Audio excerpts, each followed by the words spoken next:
Hello Internet, I'm Matt Haas, this is Awesome Wood Things.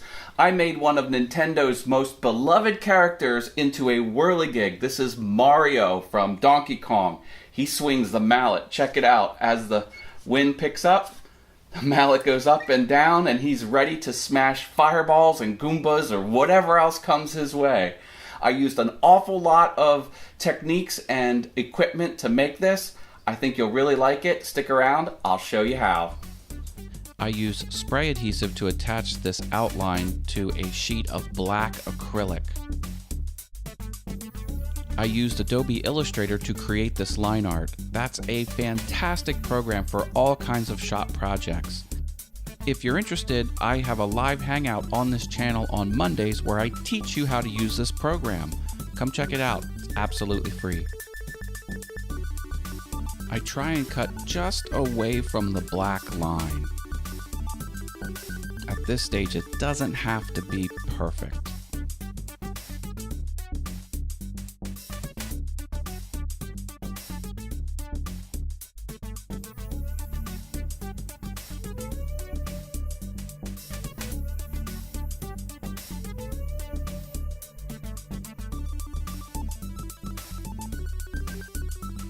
A 1-inch belt sander is used to bring the image right up to the black line. I try and eat away all of the white paper.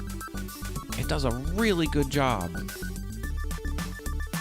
You just have to go easy with it and let the tool do the work. It makes it perfect.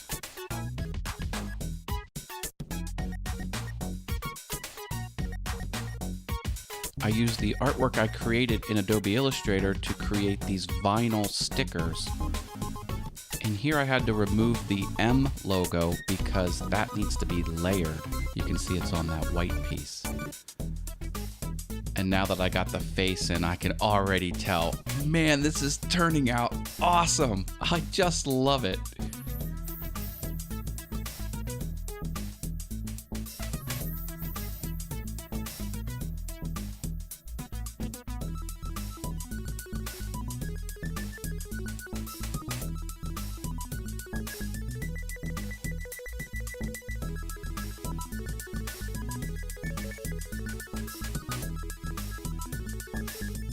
I'm testing the solution I came up with to make these arms movable. That's just a wire coat hanger.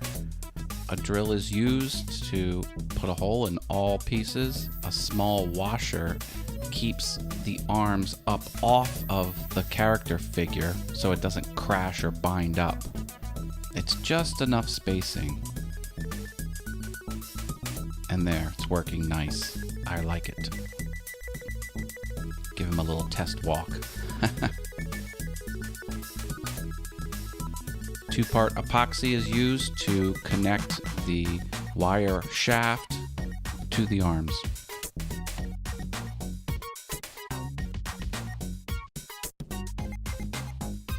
A piece of tape is used to make sure everything doesn't stick together and the arms can move freely. Here's the Goomba smashing test. Yes, it's working! Hey, don't beat up on my friend Pat! Now it's time to build the whirligig. This is a wire that went to a yard sign. I just bent it and cut it.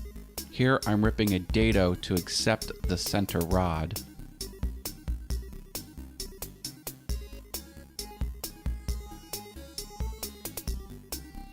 This little piece will allow the hammer to go up and down.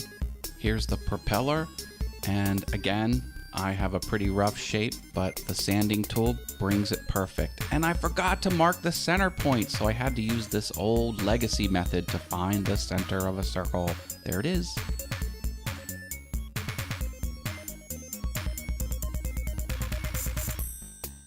This is how I attach the shaft to the propeller. I had to persuade it just a bit.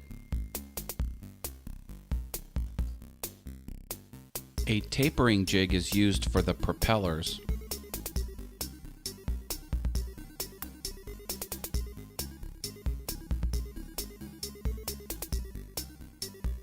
And the scroll saw finishes off the shape. And you can see I didn't do a good job on the scroll saw, but it doesn't matter because the shaping tool brings it perfect. I'm kind of embarrassed because these slots should have been done before I permanently fastened the rod to the propeller. Attaching the propeller blades is admittedly not very elegant. I used a shim and lots of glue and tape, but black paint everywhere sort of hides the nasties, and I attach a top part to the main base. That way the rod won't fly out.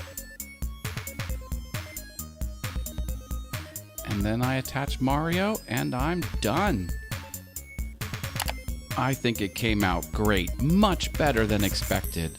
Also, the artwork for Mario is available on awesomewoodthings.com for free. Go get it, make your own project, have at it. Thanks, Internet.